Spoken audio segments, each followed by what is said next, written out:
Chapter 1. Born of sand and prophecy. Listen, now, young flame. For I am not voice, I am echo, not light, but memory. I am the breath that lingers in Sith stone, the whisper inside every Jedi's doubt. I speak now of the boy, who should not have been born in the far rim of forgotten stars. There lies a graveyard wrapped in heat and hunger, a world of dust, of slavery, of silence. The suns there are cruel and unblinking. They burn, but they do not bless. The world is Tatooine, and in that furnace the Force conceived a child. He came forth from no father, no union, no bloodline marked by name, only a mother, Shmi, a servant of rust and sorrow. Her womb was chosen not by will, but by the will beneath all wills. When asked, she said, there was no father, and the Jedi, though cloaked in discipline, whispered among themselves, for prophecy had once spoken of a child born not of flesh, but of the Force. He was called Anakin. Even as a child, the winds bowed before him. Machines spoke in surrender. Circuits obeyed him like tame spirits. Where others scraped and bled, he thrived. He built not only with tools, but with instinct. Language, speed, stars. All answered his questions before they were asked. But the Jedi did not find him, not yet. Instead, he lived in chains, owned by a waddling scrap dealer, fed like an animal, watched like prey. Yet the Force watched too. It swirled in secret patterns around him, a storm waiting to be named. And then came the Jedi. He arrived not as a conqueror, but as a seeker. Qui-Gon Jinn, touched by defiance and fate, he saw the boy, felt him, and the Force screamed in his bones. This was no orphan, no slave. This was the fulcrum of prophecy long buried in Ashdod. He tested him. Simple things, reflexes, visions, symbols, and Anakin answered them all. Even that which he had never seen, he knew. The Force bloomed in him like a sickness and a salvation. But the Council, oh, the Council, they saw the storm too, and trembled. Yoda's ancient gaze met the boy's and did not blink. Clouded, he said, fear in him. They saw not balance, but danger. And they were right. But it was already too late. For even as the Council debated, the dark side stirred.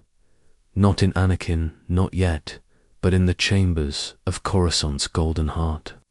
In a man cloaked in Republic silk, with a voice like honey, and wrought, Palpatine, the mask of Sidious.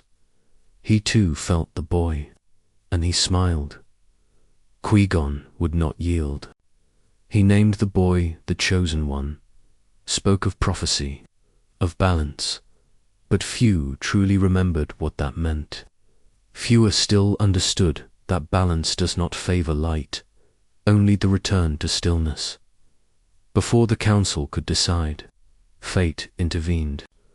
On a distant world, a Sith revealed himself, a red saber in hand, Darth Maul, the first of his kind seen in 1,000 years. He killed Qui-Gon, and in doing so, tied Anakin's soul to vengeance and loss.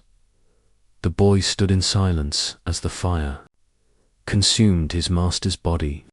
He did not cry, he did not scream, but something inside him turned, shifted, began to question. Obi-Wan, still young, still grieving, took him in, promised to train him, promised to honor Qui-Gon's final wish. And so, the Council relented. Not in faith, but in fear.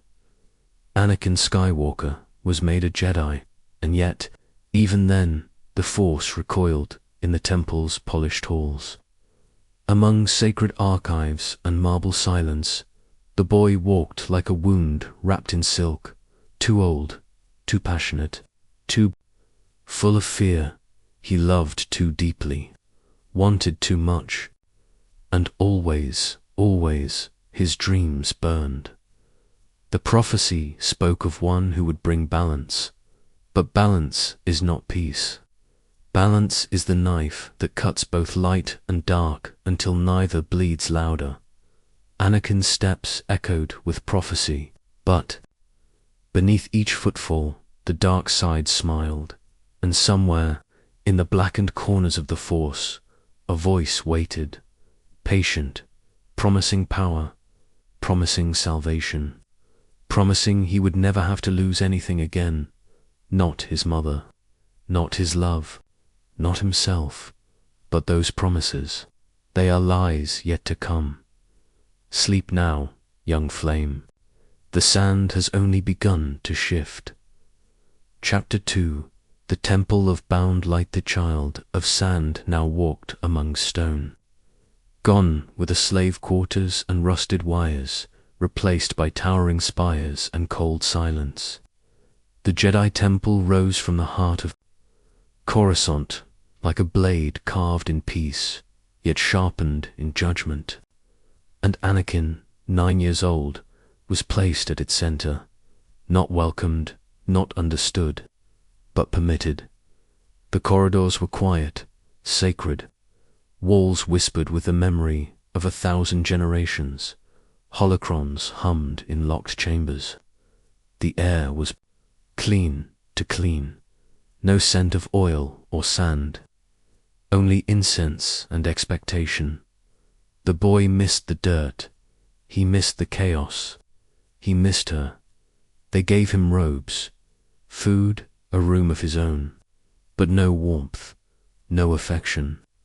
His joy was met with stillness, his wonder with frowns, and always the questions. Why do you feel fear? Why do you dream of your mother? Why do you need? Questions that wounded more than his chains ever did. They asked him to let go. But how can a boy born of nothing release the only thing he ever held? Yoda watched him with ancient eyes, eyes that had seen empires fall and stars burn out. Much fear in him, he said, the shadow of attachment. Strong it is, and yet they trained him, because prophecy lingers like a wound in the Force, and they feared leaving it. ENTENDED.OBI-1 trained him as he had promised. But Obi-Wan was no master yet, only a knight still bleeding from the loss of Qui-Gon. He taught what he knew, patience, discipline, restraint. But the boy wanted more, not for power, not yet, but for purpose. The Force moved through him like a storm, and he wished to fly, not float. He was a fire forced into stillness. The other younglings whispered. They sensed the difference. Not jealousy, fear. His skill came too easily, his reflexes too sharp. He saw things before they happened. And in meditation, the Force shouted in his mind where it merely whispered to others. He began to question the code. Why must one not love? Why must attachment be forbidden? Was love not light? Was care not connection? But these were not questions with answers, only warnings. Attachment leads to jealousy, they said. Jealousy leads to fear. Fear leads to anger. Anger to hate. Hate to suffering. But the words felt hollow. He had known suffering before fear, before love, before choice, and far beyond the temple, in shadowed offices where Republic laws and Sith plans intertwined. He was watching. Palpatine Chancellor now placed gentle hands on Anakin's shoulders, invited him to Gallus, praised him in the Senate. You are special, my boy, he said. The Jedi do not understand what you are destined to become. Each word a thread, each smile a snare. Anakin soaked in it, not pridefully, not yet, but gratefully. For among the marble and masters, only the Chancellor spoke to him, not as a student, but as a person, not as a threat, but as a promise. And so, the temple, for all its wisdom, became a cage, a sacred fortress that feared its own savior, a monastery that taught him to be less than what he was, when all he wanted was to be enough. He began to dream of sand again, of his mother's hands, of chains, of freedom, and of fire. Fire that devoured temples, fire that fell from the sky, fire with his face reflected in it. The Jedi taught detachment, but they did not see that detachment is not the opposite of fear. It is the denial of love. And Anakin, born not of logic, but of longing, began to fracture beneath their silence. The Force grew restless. Around him, visions began, of war, of pain, of children crying beneath twin suns. He asked the masters what they meant.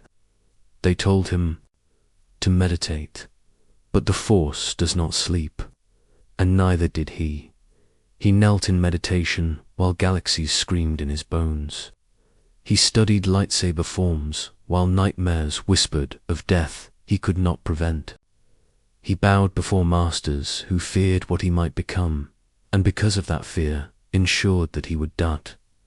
And so the Temple of Light became a crucible of darkness, not because it was evil, but because it did not understand the storm it had invited inside its walls. They believed they were shaping the Chosen One, but in truth, they were breaking him. And as Anakin's gaze grew older, sharper and sadder, a figure in the dark smiled. The prophecy had begun to breathe, but it did not speak of salvation, only balance. And balance, as always, demands a reckoning. Chapter 3. Shadows beneath the Republic's veil. The galaxy sang a song of peace, but it was a dying hymn. The Republic stood tall in gilded robes, but its veins were clotted with rot. Senators feasted while systems starved. Diplomats smiled while armies plodded.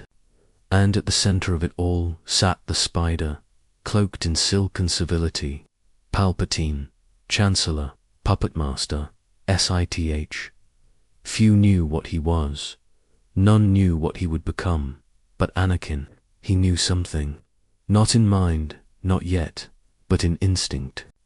The Chancellor's voice soothed him, yes, flattered him. But beneath the words, there was always something more.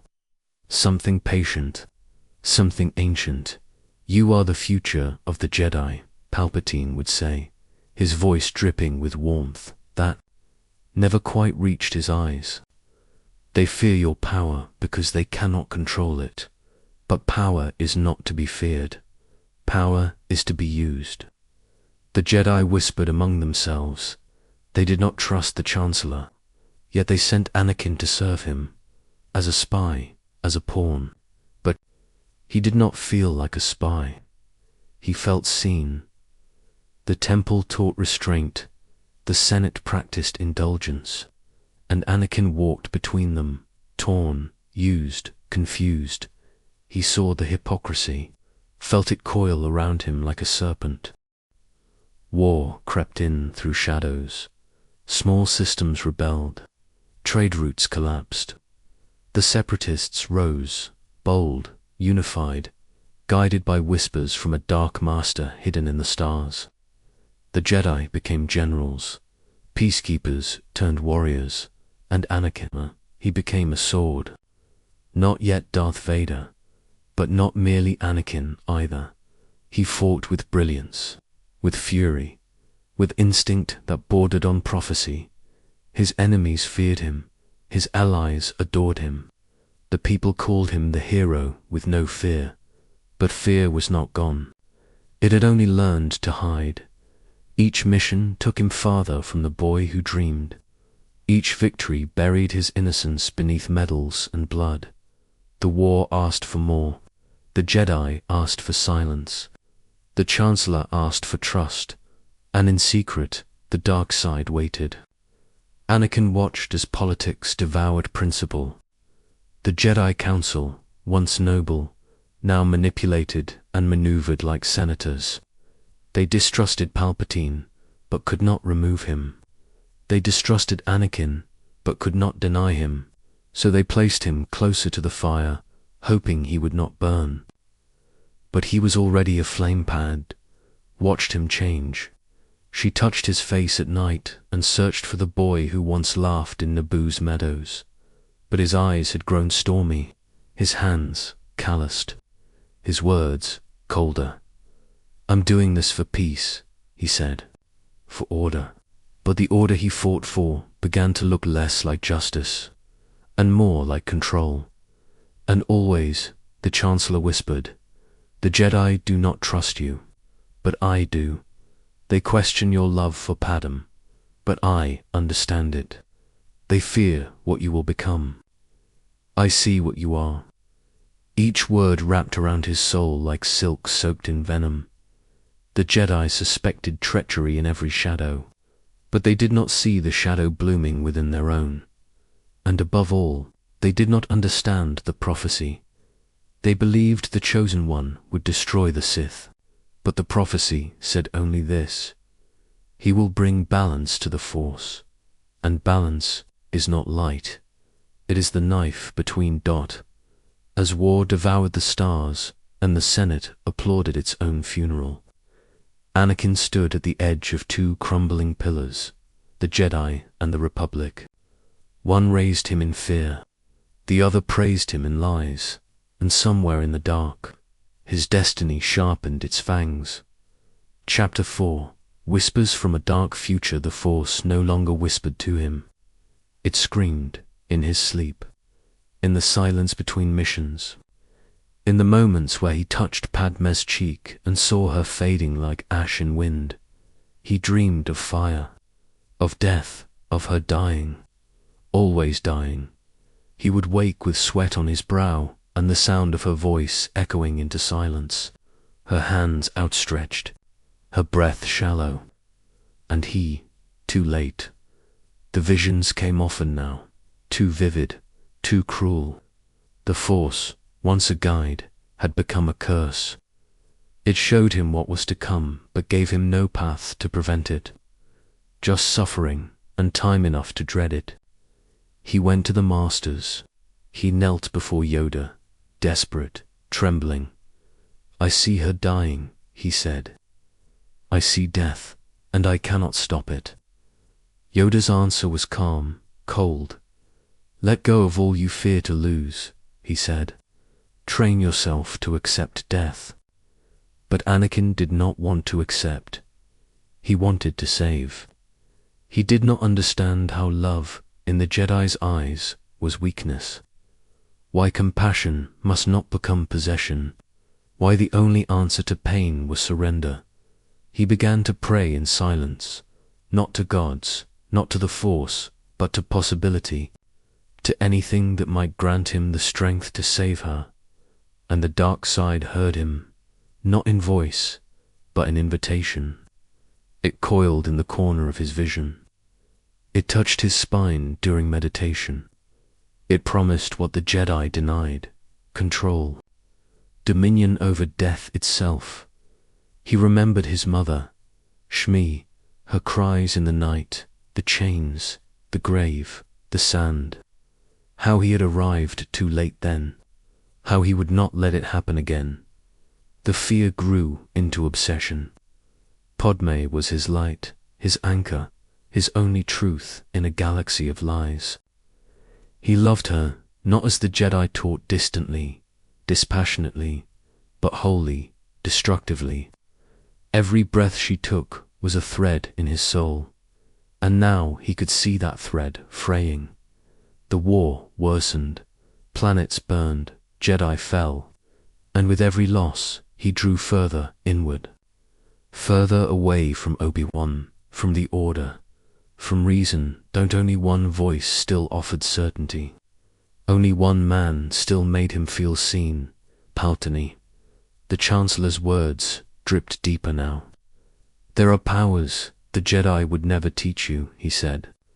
The ability to stop death, even to create life. The Sith know these secrets, but the Jedi fear them. Anakin listened, not with ears, with hunger, with hope. The word Sith no longer sounded monstrous, it sounded necessary.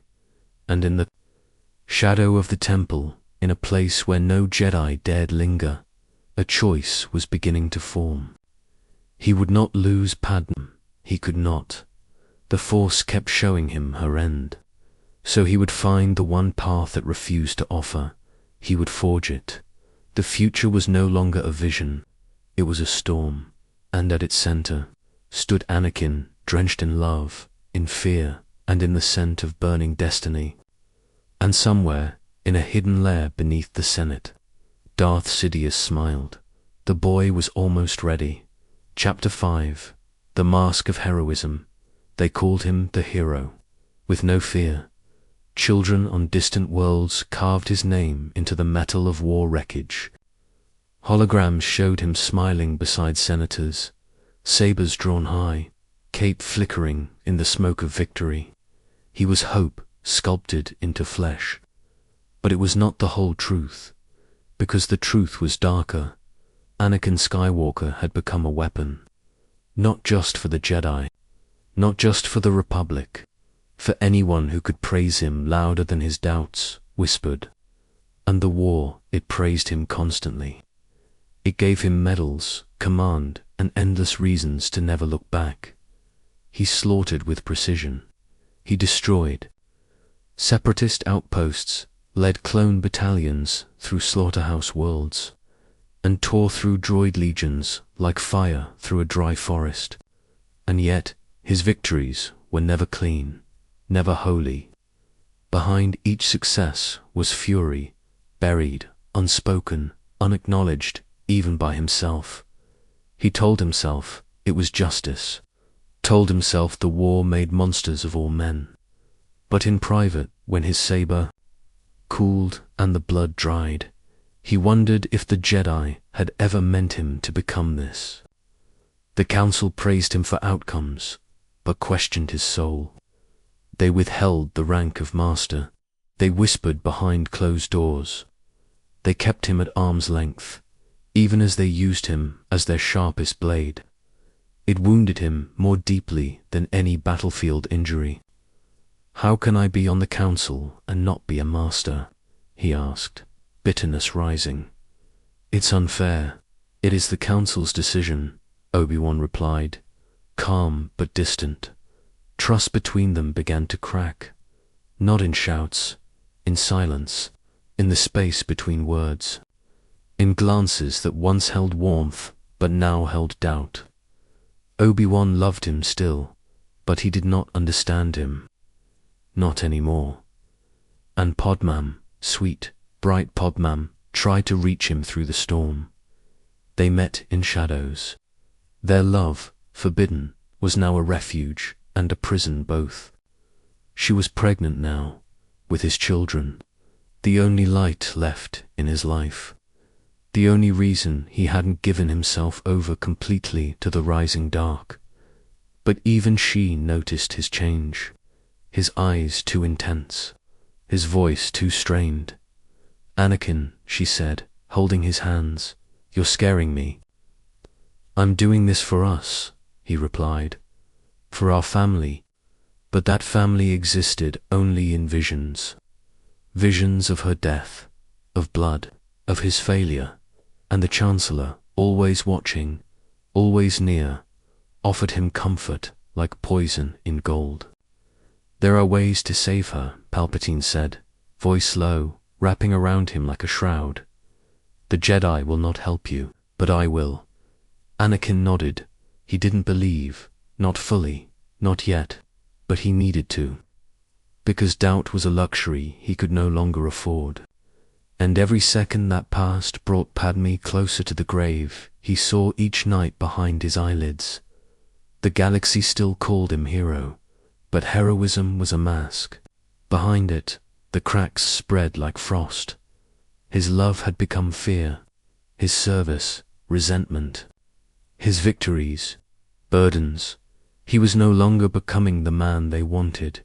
He was becoming something else, something shaped by prophecy, by war, and by the promise of forbidden salvation.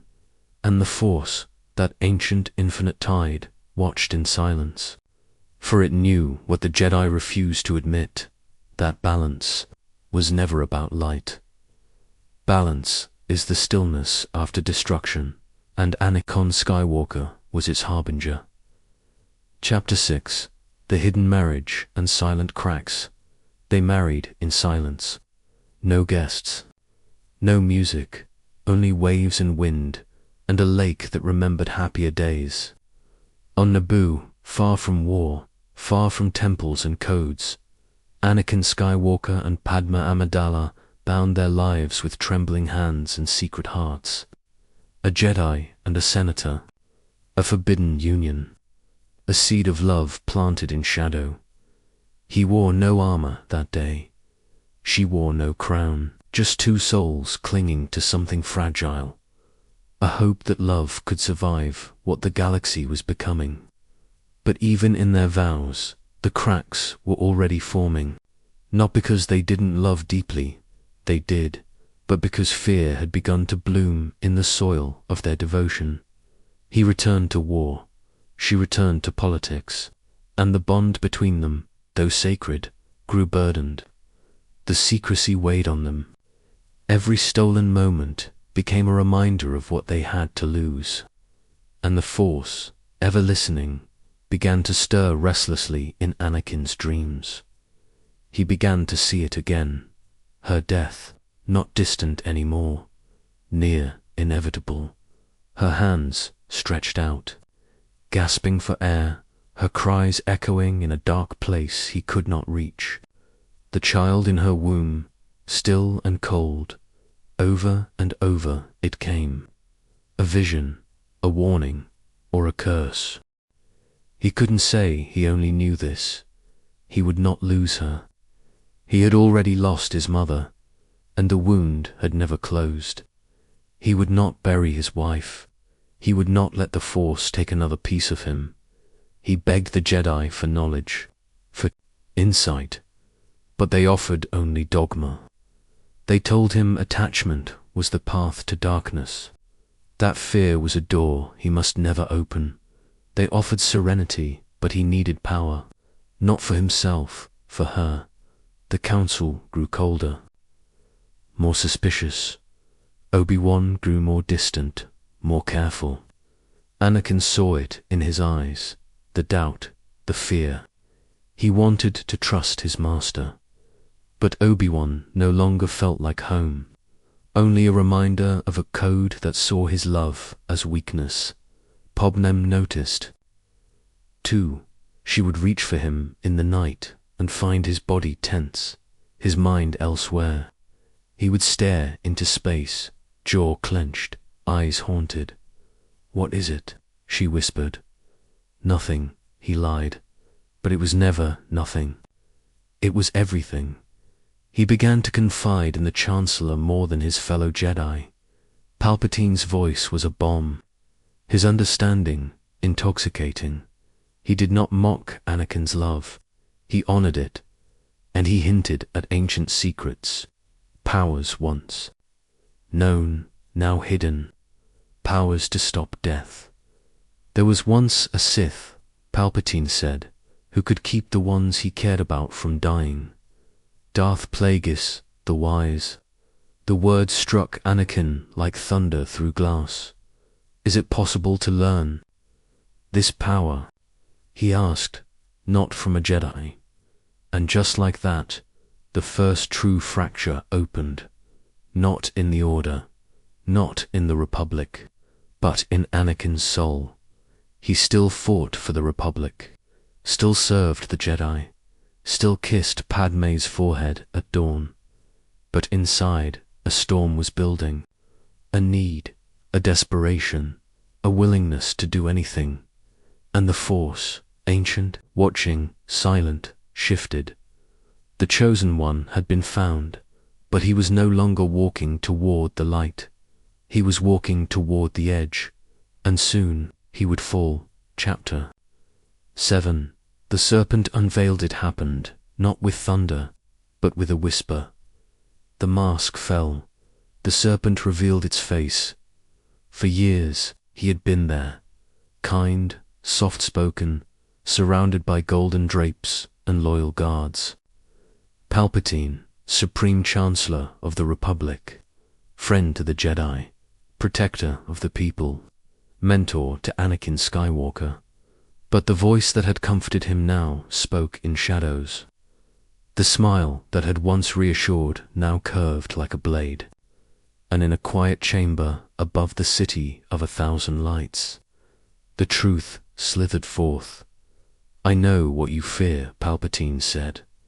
"I know what you dream. The Jedi would let Padman die, but I can help you save her." Anakin froze. The Force trembled, and then came the truth. "I have the knowledge. The Sith have the knowledge. The Jedi would never dare teach it." The world narrowed. His breath turned shallow. A wall inside him cracked. "You are the Sith Lord," he whispered. Double quotes. "Yes," came the reply, calm, gentle, inevitable. "And you are the one destined to surpass them all." Anakin's heart thundered, but his hand did not rise. His saber remained at his side. He should have struck then. He should have ended it. But the Force within him twisted, not in warning, but in longing.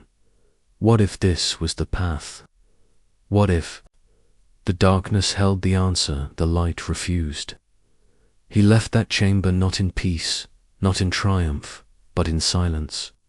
He ran to the council, told them what he knew, told them the Chancellor was the Sith Lord they had been searching for, and still, he did not feel clean. Mace Windu gathered his warriors. "Stay behind," he ordered Anakin. "If what you've said is true, you will have earned my trust." But trust was no longer enough. Anakin waited in the temple, the Force howling in his ears. If they killed the Chancellor, Padma would die. He saw it over and over. Death, tears, fire, loss. Again, he could not let it happen. So he followed. And what he found shattered the final glass between destiny and damnation. Palpatine, lightning dancing from his fingers, face twisted in full darkness. The Jedi Masters broken at his feet. Windu holding his saber to the Chancellor's throat. "He's too dangerous to be kept alive," Mace said. And Anakin, torn, desperate, drowning, made a choice.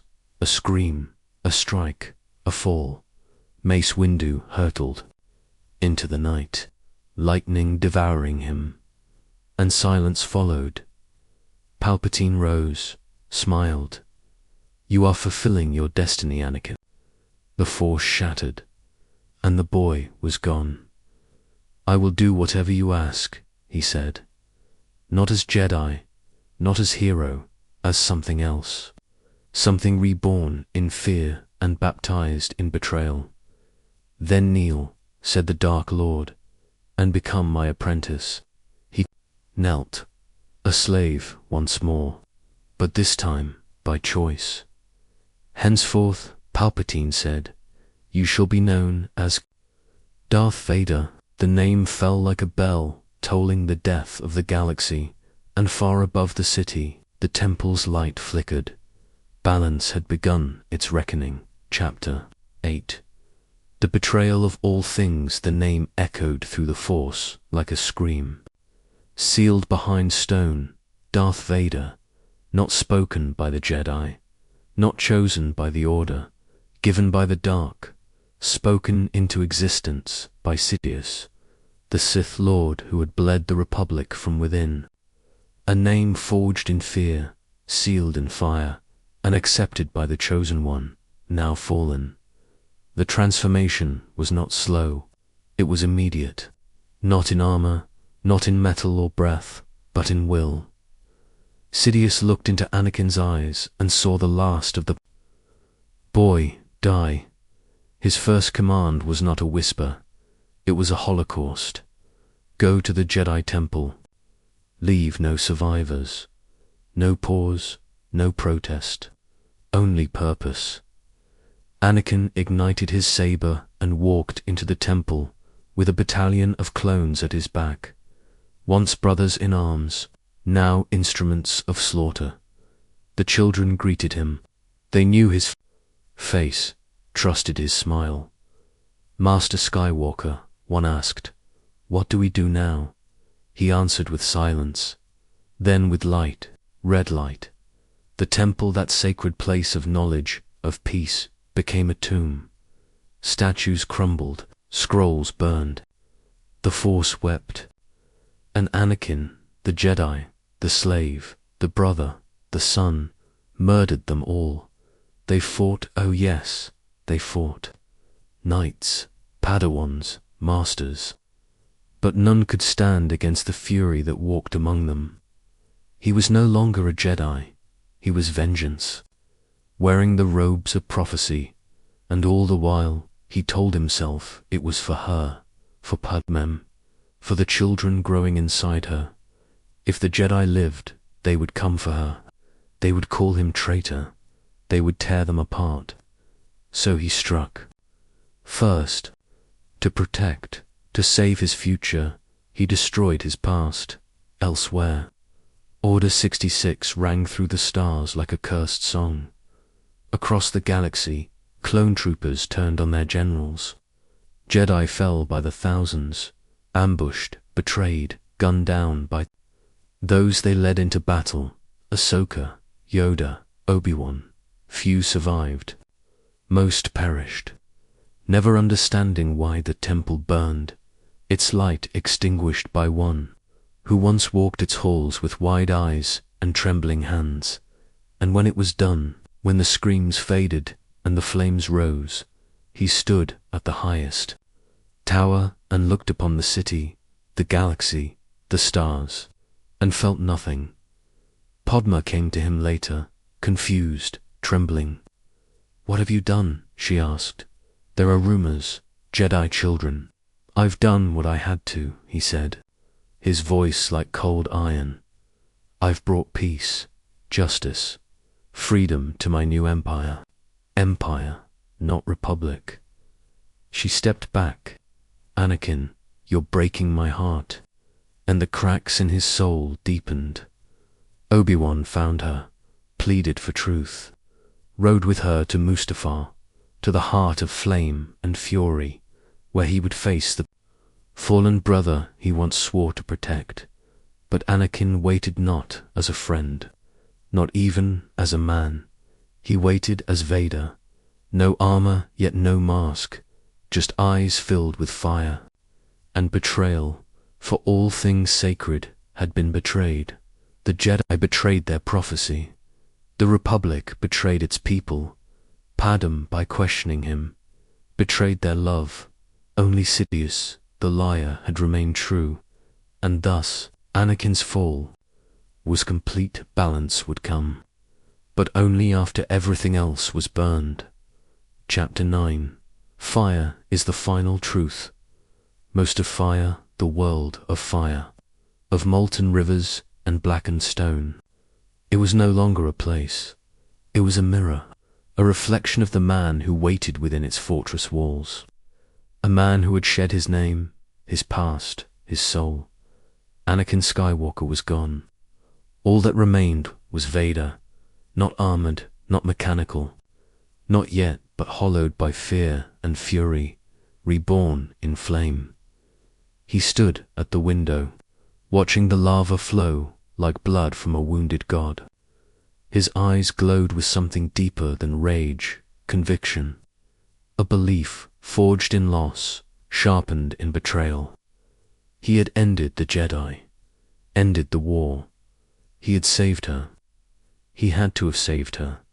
And then she came. Padmeth's ship descended in silence. She ran to him, her voice cracking with hope. Anakin, the council said terrible things. Tell me they're wrong. He held her, touched her face. The last light in him flickered. "I'm doing this for you," he said. "For our child. I can end this war. I can overthrow the Chancellor. I can make things the way we want them to be." But she saw what he had become. "You're breaking my heart," she whispered. "Anakin, you're going down a path I can't follow." Fear twisted inside him, then betrayal, and then came OBI-1 from the shadows of her ship. The Master stepped forward, not with anger, not with pride. Only sorrow. Anakin's face changed. "You brought him here to kill me." The volcano behind them cracked like thunder. There were no more words, only blades, blue against blue, brother against brother. The duel was not a battle, it was a reckoning. Years of love, loss, resentment, and prophecy clashed in fire and ash. They moved like shadows, dancing in stormlight, sabers crashing, force screaming. "You were the chosen one," Obi-Wan cried. "It was said you would destroy the Sith, not join them. Bring balance to the Force, not leave it in darkness." But Vader, no longer Anakin, answered only with rage. "I see through the lies. Of the Jedi, I have brought peace, freedom, justice, and security to my new empire." They fought through corridors, platforms, bridges consumed by flame. They fought not for victory, but for what had already been lost. And then the final blow. Vader leaped. OBI-1 struck. In an instant, limbs were gone. The blade severed flesh, but not fate.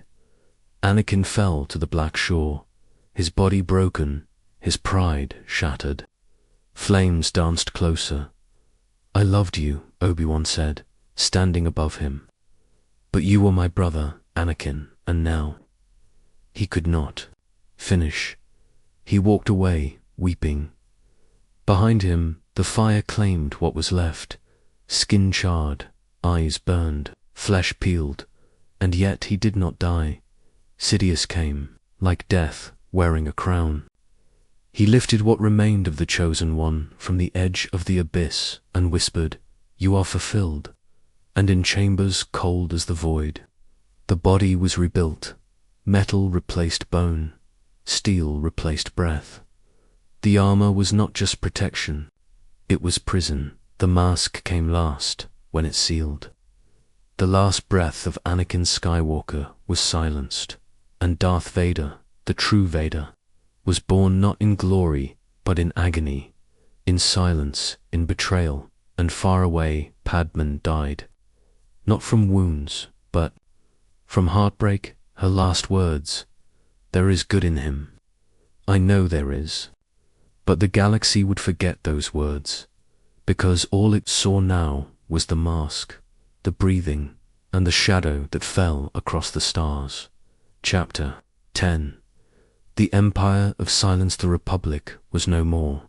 From the bones of democracy, an empire had risen, not through battle alone, but through applause, through fear, through the desperate hunger for order.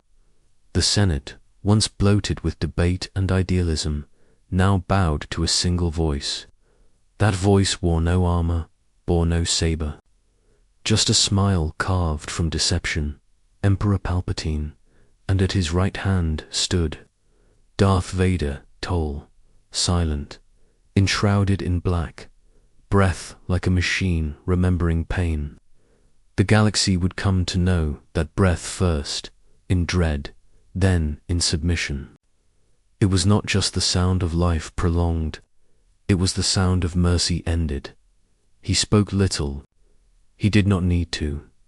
Entire systems bent when he arrived. Governors lowered their eyes. Commanders saluted and feared. For what was once a man was now a legend of death, of obedience, of shadow. The Chosen One, remade as the weapon of tyranny. But behind the armor, behind the synthetic limbs and the vocal distortion, Anakin still lived, trapped, screaming, buried beneath guilt. Beneath flame, beneath the lie he chose, he never spoke Padme's name aloud, but her memory haunted the silence between his orders. Her voice returned in the hiss of airlocks, her eyes in the reflection of cockpit glass. He had sacrificed everything for her, and lost her all the same. The Emperor saw this and smiled. Pain, he believed, made the perfect servant. Vader's fury, his silence, his sorrow, all tools, all chains. Every time Vader destroyed a rebel base, executed a dissenter, or crushed a new Jedi remnant, Palpatine whispered, "Good." And the galaxy forgot what Anakin Skywalker had once meant. The prophecy, too, faded into myth.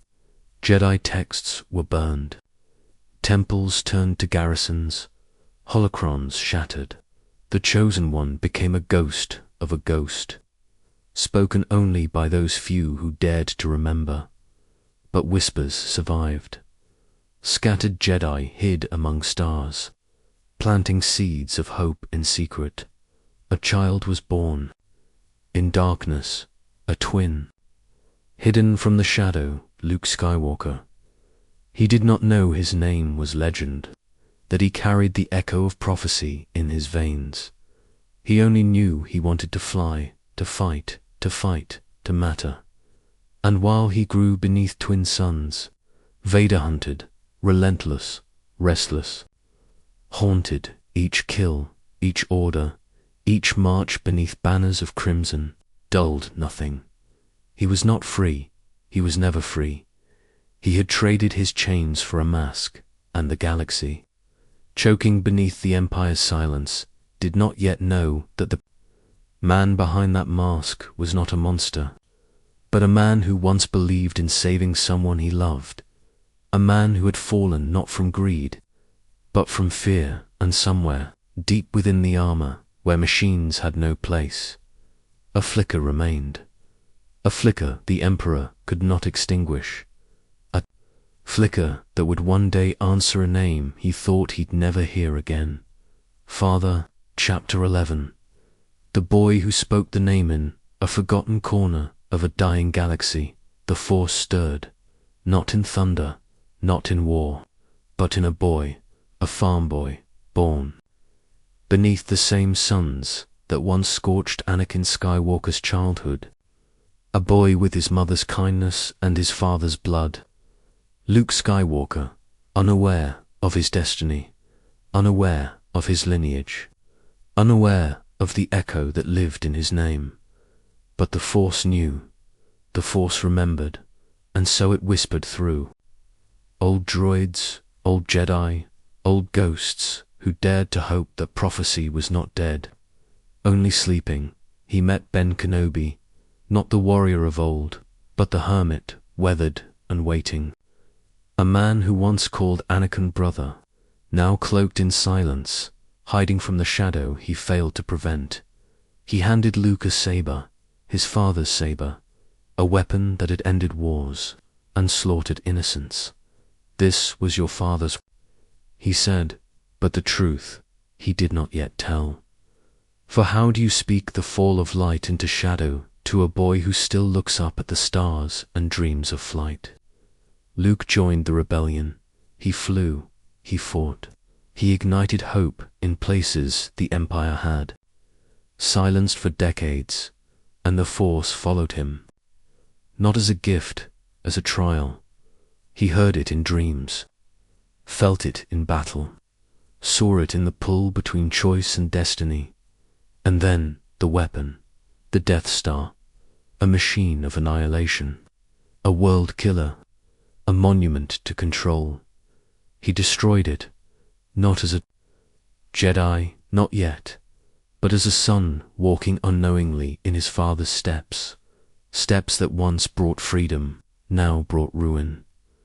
The Emperor took notice, but more importantly, Vader took notice. Reports said the pilot was strong in the Force, skilled beyond training, guided by instinct, protected by something unseen. He learned the name.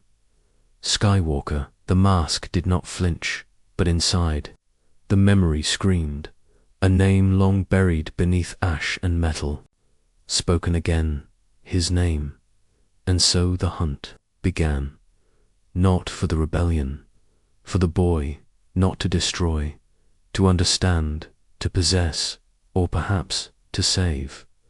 Was it possible? Could there be a son? Had Padmam? No, she died. He saw it. He felt it.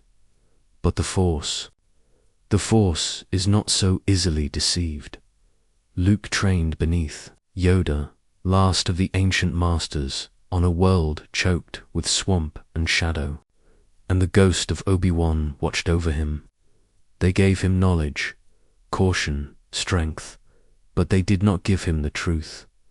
The truth waited in a city above the clouds, a duel, a fall, and a name. Vader did not strike to kill, he struck to reveal, I am your father. Not a lie, not manipulation, a wound, and it broke the galaxy again. The boy screamed, the world spun, the mask waited, because behind that metal face, for the first time in years, the man beneath hoped, not for power, not for victory, for redemption, not yet seen, but whispered by a name spoken again through the Force. Skywalker, Chapter 12, the light. He could not kill. The name had been spoken, not in reverence, not in fear, but in refusal. When Vader offered his hand to the boy, to Luke, he did not offer death. He offered legacy, power, the truth of blood, and the throne of destiny. Join me, he said. Together, we can rule the galaxy as father and son. But Luke did not take it. He chose to fall, not to death, to defiance. And as the wind tore him from the platform, and the sky swallowed him whole, something in Vader fractured, not in rage, not in grief. In recognition, he had done the same once, leaped into the unknown to escape a life that felt like a lie. But he had fallen into fire. Luke had fallen into light. The rebellion gathered him, saved him, and the war raged on. But within that war, a second battle began, not for territory, not for systems, but for a soul. Vader pursued Luke, not to destroy him, not truly. Each time their paths crossed, there was hesitation, not weakness, memory. The mask did not blink, but the man within remembered, a child, a name, a dream long buried beneath ash and code. Luke refused to kill him, time and again, even when trained to, even when the galaxy demanded it. I sense the conflict in you, Luke said. There is still good in you. The Emperor hasn't driven it from you fully. Vader denied it. It is too late for me, son. But even that was not a lie. It was a confession, because deep within the machine, the man still bled. Padme's voice, long extinguished, returned like an ember. There is good in him. I know there is. And now, his son had spoken the same words. There is good in you. Not was. Is. Luke saw what the galaxy could not. Not the mask, not the machine. The man, Anakin Skywalker, the chosen one, not lost, just buried. And as Vader reported back to his master, Sidious, the Emperor's voice no longer stirred awe, only chains. The son of Skywalker must not become a Jedi, the Emperor snarled. He could destroy us. Vader bowed, but his silence held something it had not in years. Doubt in the shadows of his chamber. He stood alone. He reached out, once, through the Force, not to attack, to feel. And across the stars, he sensed Luke, not as an enemy, but as a beacon, bright, unyielding, forgiving the light he could not kill. And deep in the cold engine of his armor, where metal met memory, the Force stirred again, not as command, not as wrath, as a reminder. The chosen one still lived, and balance, long delayed, was no longer a myth. It had taken the shape of a sun chapter. 13. The throne between stars. The final storm began, not with fleets, not with fire, but with faith. Luke Skywalker surrendered himself, not as a soldier, not as a weapon, as a son. He came not to kill Darth Vader, but to save Anakin Skywalker, the man buried beneath steel and silence. They walked side by side, master and captive, or perhaps father and child. You couldn't bring yourself to kill me before, Luke said softly, watching the endless halls of the Death Star pass by. And I don't believe you'll destroy me now. Vader did not answer. His mask hissed. But behind the lens, a war.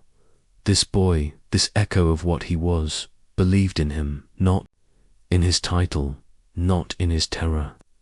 In him, and that belief was more dangerous than any blade. He brought Luke before the Emperor. The throne room was vast, black as void. The stars outside burned like silent witnesses. Sidious sat upon his spire of shadow, his voice cold and oily.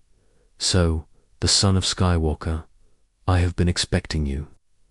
Luke stood firm, not with pride, with purpose. You'll never turn me, he said. Oh no, my young Jedi, the Emperor smiled. You will find that it is you who are mistaken about a great many things. Vader stood still, watching, waiting. The Emperor taunted, tempted, opened the floodgates of fury. He showed Luke the battle outside, the rebellion crumbling, friends dying.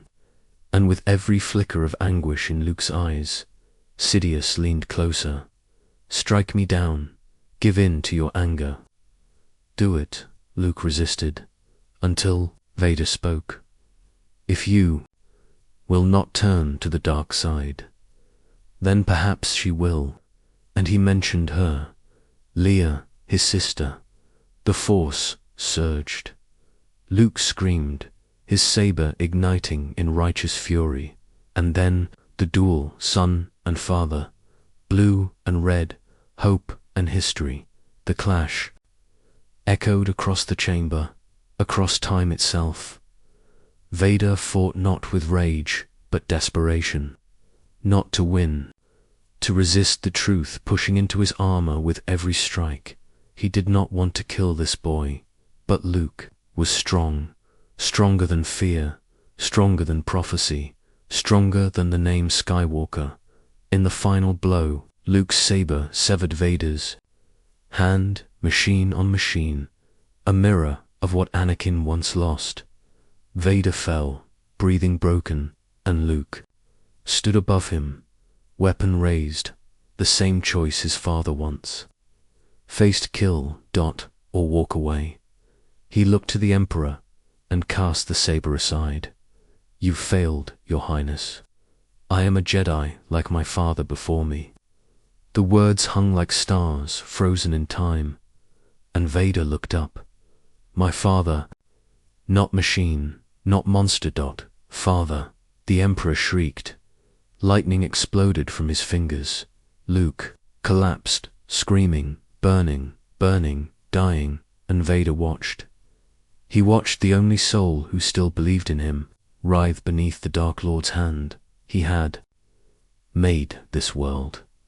He had built this empire. He had slaughtered and betrayed, all for a love that died in his arms. And now, the same fire that took Pam was reaching for his son. Something snapped. No, not. Again he rose, not in strength, in purpose. The chosen one stood, lifted the Emperor screaming, shrieking, and cast him into the abyss, not in hate, in balance, light and dark, father and son. And in that moment, Anakin Skywalker returned, but not to live, to end. The lightning had seared his systems, the mask cracked, the breath faltered.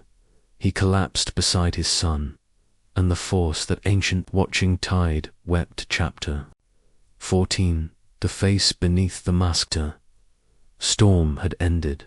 The throne stood empty. The emperor was gone, cast into the abyss by the very hand he thought he owned. Not in rebellion, not in vengeance, in love, in sacrifice, in the final act of a prophecy long misunderstood. Luke knelt beside the fallen figure, his father. The armor hissed and cracked, the breath stuttering in a slow mechanical rhythm, like a dying star gasping its final light. "Help me." "Take this mask off," Anakin whispered. "But you'll die," Luke said, his voice breaking. "Nothing can stop that now. Just for once, let me look on you with my own eyes." The locks released. The seal hissed open, and beneath the helmet there was no monster, no Sith Lord, just a man. A face worn by fire and time, pale and scarred, but human. Eyes tired, yet clear. A soul no longer chained. He looked at his son, truly looked, not through the visor of fear, not through the voice of Sidious, but through Anakin's eyes. "You were right," he breathed. "You were right about me. Tell your sister you were right." Luke held him as the last light faded from his father's gaze. The man who had once been a boy of sand and stars, who had become warrior, hero, traitor, weapon, was now simply free. Anakin Skywalker, the chosen one, had brought balance, not through power, through surrender, through love, through his son. Luke wept, but he did not scream. He knew this was not a defeat, this was a return. The Death Star crumbled around him. Fire consumed the throne. Luke carried the body, not the armor, not the Sith, but the man. He laid his father to rest, not in spectacle, but in flame, a funeral pyre beneath. The stars, a warrior's ending, a Jedi's release, and the Force side, not in sorrow, in fulfillment. The prophecy had never been about power. Not truly, it was about choice. It was about a man who fell for love, and rose for love again. A man who stood on both ends of destiny, and chose to tip the scale, not with a blade, but with his heart. The galaxy saw only Darth Vader's fall. But the Force remembers Anakin's return, and in the firelight that danced upon the trees of Endor, the sun stood, no longer alone, Obi-1 Yoda. And at last, Anakin, not in armor, not in shadow, but in peace, smiling and free. Chapter 15. The echo that lingers. The war had ended. The Emperor was dead. The Death Star destroyed. The people, long silenced, began to sing, not in chorus, not in ceremony, but in firelight, laughter, and skybursts of color across liberated stars. The rebellion was no longer rebellion. It was rebirth. But the galaxy did not know what truly saved it. It did not see the mask fall. It did not hear the last breath of the one who once knelt before shadow and chose. Instead, the light, it did not witness Anakin Skywalker, the Jedi who had become Vader, rise, not in power, but in truth. Only a son knew, and the Force knew. It rippled softly, like a still pond struck by memory. Across the stars, across time, it whispered, balance has been restored. But balance does not mean peace. The Sith had fallen, yes. The Empire had crumbled, yes. But darkness is patient. Evil does not die. It recoils, it waits, it learns, and so, even in victory, the Force stirred with unease. Luke stood among embers. The pyre still smoldered, but his gaze was far beyond Ender, beyond war. He had seen what few ever would, that power can blind, that prophecy is not a crown, and that saving a soul sometimes costs everything. He had not just defeated Darth Vader, he had saved Anakin, and in doing so, he had saved himself. But what now? The Jedi were gone, the temple dust, the scrolls lost. Only fragments remained, and he was one of them. He knew what the old Jedi had become, arrogant, rigid, blind to the beating heart of the Force. They trained warriors, not healers, enforcers, not guardians. He would not make their mistake. Not again, not if the shadow ever returned. For now there was peace, but peace like stars, flickers. Leia came to him. She had felt it too, not with training, but with blood. The Force moved in her as it did in him, not loud, not violent, but constant, steady, a river beneath her breath. You have that power too, he said.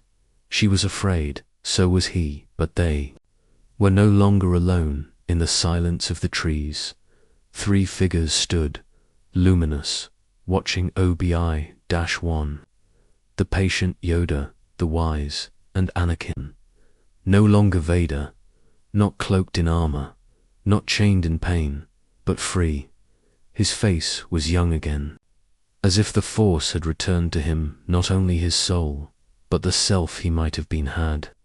Fear never taken hold, he did not speak, he did not need to. Luke saw him, and he knew. The cycle had not ended, but it had turned, not with thunder, but with forgiveness. The story of Anakin Skywalker did not end in fire, or in war, or even in death. It ended in a whisper carried through the Force. A father saved, a son risen, a balance remembered, and though time would pass and shadow would one day rise again, so too would light. Because now the galaxy did not only remember the fear of Darth Vader, it remembered the redemption of Anakin Skywalker, the chosen one, the fallen, the redeemed, the echo that still lingers. Chapter 16. The Shadow in the Bones. Of light time past, the galaxy rebuilt itself, brick by uncertain brick. Worlds once broken by the Empire now dared to dream. Statues of the Emperor crumbled beneath the feet of those who once feared to speak. Children no longer whispered his name at night. But freedom is not the absence of darkness, it is the courage to walk with it, and the shadow, though slain, left its stain.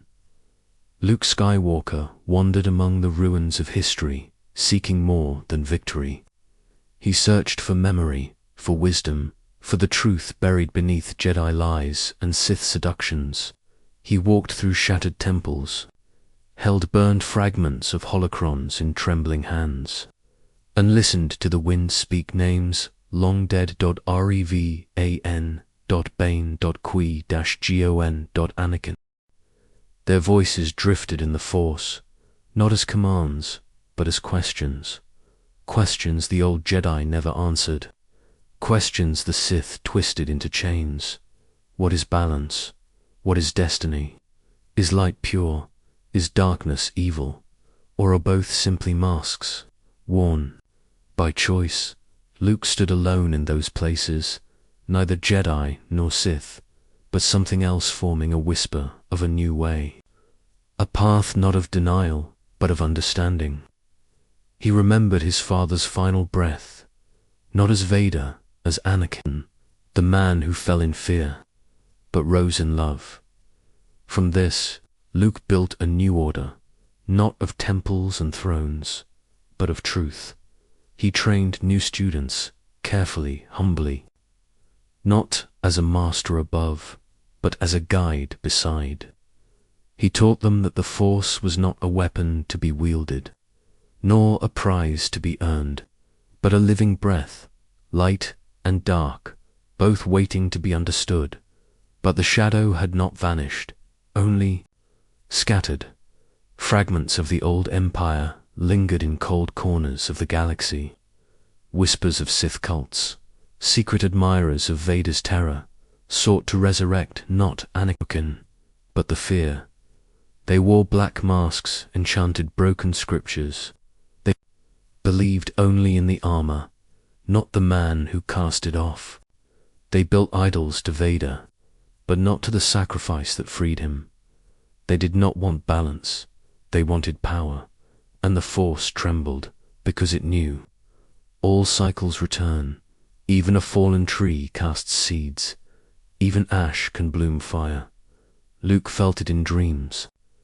Cold stars, distant cries, a wound reopening, and in that dread the voice returned, not as command, not as warning, that as a father's whisper. Be careful with the fire, son. It remembers who once held it. Luke stood atop the cliffs of Octu, watching the sea, the stars, the future yet to come. He understood now. Balance was not an end, it was a discipline, a burden carried every day. Anakin had carried it once, failed then, redeemed it. Now Luke carried it, not as hero, not as legend, as a man. And somewhere in the currents of the Force, Anakin watched, not as ghost, but as presence. He had become what the Jedi once feared, and the Sith never understood. A soul who touched darkness and returned with light, not to destroy the past, but to illuminate its cost.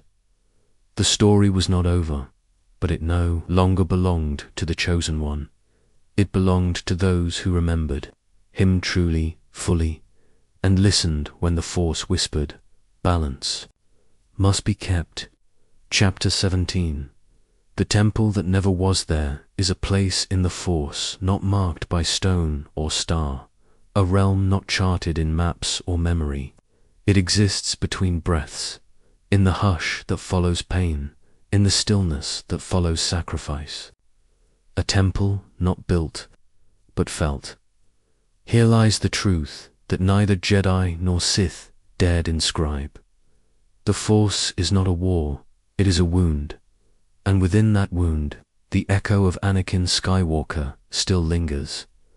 Luke, now a teacher, a seeker, and a question, without answer, walked among disciples whose eyes were filled with the same fire he once held. But the old questions haunted him. How does one teach balance when balance is not stillness, but struggle? He spoke often of his father, not the Vader of history, but the man. He told them that Anakin was not simply lost or found, he was both, that he loved too much, feared too deeply, and chose wrong not out of malice, but desperation, and it was love, not power, that redeemed him still. Not all listened. Some saw only the legend, the armor, the fire, and from them rose whispers of restoring the old ways, of forging new empires in Vader's image, of discipline through control, justice through domination. They studied the mask, but never understood the man who removed it. Luke grew tired. He withdrew not from duty, but from certainty. He no longer sought to command the Force. He let it speak, and in silence. It told him a secret. There never was a perfect Jedi. Not Yoda, not Obi-Wan, not himself, and certainly not Anakin. The Jedi failed because they tried to silence the dark, rather than understand it. The Sith failed because they devoured the light, thinking it weakness. Only Anakin had touched both, and in his fall and rise, a new path had begun. But that path was fragile. Luke saw it now. The Force is not a war to be won. It is a tide, a breath, and balance is not a victory. It is a vow, renewed with every step, every choice. He walked the island's cliffs one final time, stars circling above like silent witnesses. He remembered his father's face, scarred, afraid, free, not heroic, not damned, human in the mist. He saw the faint shimmer of three forms, Yoda, Obi-Wan, and Anakin. The father did not speak. He only watched, proud, forgiven, and when the wind rose, Luke whispered into it, "I understand now. It wasn't your fall that defined you. It was that you got back up." The Force replied not in thunder, but in warmth. And the temple that never was, the one built of choice, of pain, of hope, stood unseen behind his eyes, its walls made of memory, its altar forgiveness, not a monument, a reminder that light and dark are not enemies. They are questions and balance. Is the courage to live the answer? Chapter 18. The prophecy fulfilled. The stars watched in silence. As they always had. Empires rose, Jedi fell, wars scorched the heavens and faded into myth. Names became legends, then ghosts, then questions. But through it all, through fire, through betrayal, through redemption, the Force remembered one thing. There would come a chosen one, not perfect, not pure, not spared from darkness, but one who would bring balance. And now that balance had come, not in thunder, in sacrifice. Anakin Skywalker, the slave, the Jedi, the monster, the father, had completed what none before him could. He had broken the cycle, not with power, with love. For love was what began his fall. Love, twisted by fear, led him to sitless. But love, purified by loss and hope, led him back to the light. His son reached into the darkness, and he reached back. The prophecy did not promise peace. It did not erase evil. It did not stop war. It promised balance. The Sith, once countless, were gone. The Jedi, once blind, had opened their eyes through Luke. The Force no longer screamed. It breathed slow, steady, and in that breath, the memory of Anakin endured, not in shrines, not in orders, not in weapons, but in the choices of those who came after Leia, who led with compassion. Rey, who one day would stand where both Jedi and Sith had fallen. A galaxy that now dared to believe that darkness could be faced, not just fought, that pain could be understood, not just buried, that the Force was not a power to be wielded, but a truth to be lived. And so the echo of the Chosen One rippled through all time, not as a myth, as a warning, that even the greatest can fall, but also that even the fallen can rise. The stars did not weep for Anakin Skywalker. They burned bright, balanced, remembering the one who was born not of prophecy, but of pain, who became the shadow, and returned as the dawn. The Force whispered his name, not in fear, not in worship, but in peace. Anakin, and in that whisper, the galaxy exhaled, the prophecy was fulfilled, and balance, at last, was understood.